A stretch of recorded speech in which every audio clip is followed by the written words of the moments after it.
This exhibition is about mammoths and mastodons. It includes also information on their history, their relatives. It particularly includes information on their interaction over time with humans. Humans have interacted with mammoths over hundreds of thousands of years. So early humans in Europe and in Asia interacted with mammoths, say from at least 45,000 years ago up until the time of their extinction, about 10,000 years ago. Likewise, in North America and even in South America, there were relatives of elephants that lived there. And so this exhibition is about the history of these animals and the humans that shared their environment.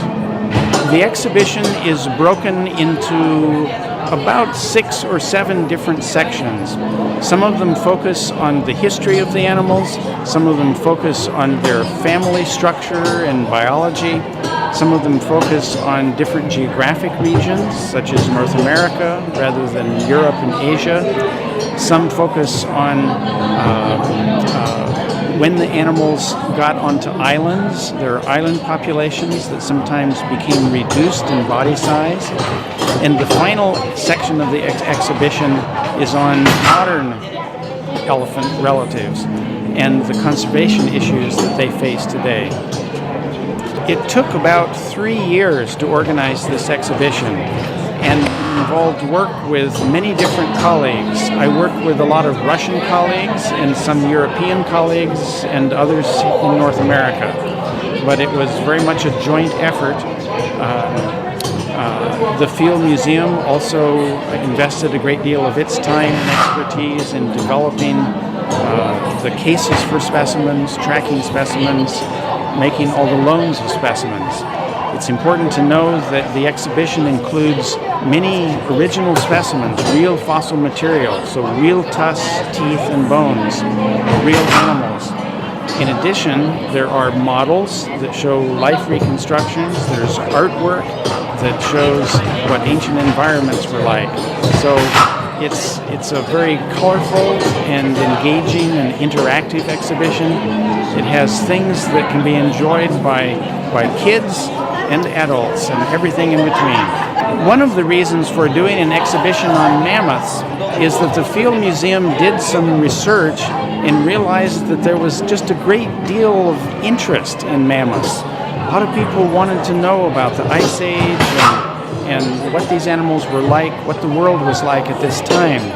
In addition, there was a particular discovery of a baby woolly mammoth in the far northwestern portion of Siberia. And this specimen was the best preserved mammoth that had been found up to that point.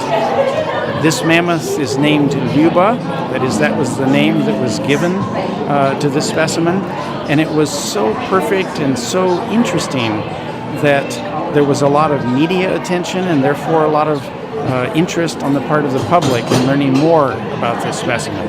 And that was what really catalyzed the decision to develop an exhibition around such a great specimen. I think there's a great potential for featuring educational objectives with an exhibit like this. For one thing, there's many different kinds of things you can learn here that you might not know about the world around you today or how animals work. We're standing beside an area that discusses the use of what's called infrasound by elephants to communicate. They make these low-frequency sounds, lower than our ears can even hear, but these sounds carry for miles, even in wooded environments, so even through the forest. And so learning about how elephants communicate using different physical systems than we're familiar with is an eye-opening experience for people that didn't know anything about that. One other thing that's interesting here is we've learned that human subsistence, human dependence on these animals for meat, for food, has led to particular innovations. One of these is an ability to store mammoth meat by submerging it in small lakes or ponds. And it turns out that there are chemical conditions and even microbiological interactions that enhance the survival, the preservation of mammoth meat and mastodon meat when it's stored in ponds like this.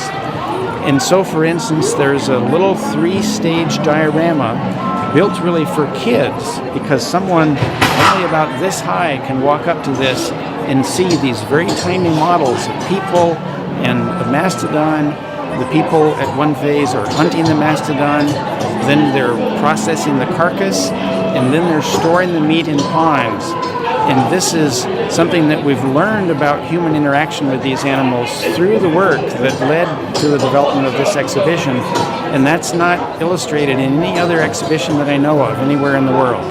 Here I'm standing beside a model of a pygmy mammoth from the California Channel Islands. Now this is different from some of the mammoths that lived on Russian islands off the northeast coast of Siberia, but it's similar. Those mammoths on what's called Wrangel Island were also somewhat reduced in size. This is actually an adult male mammoth exilis, Mammuthus exilis it's called, from the California Channel Islands. There was a general phenomenon of the development of reduced body size for mammoth populations living on islands.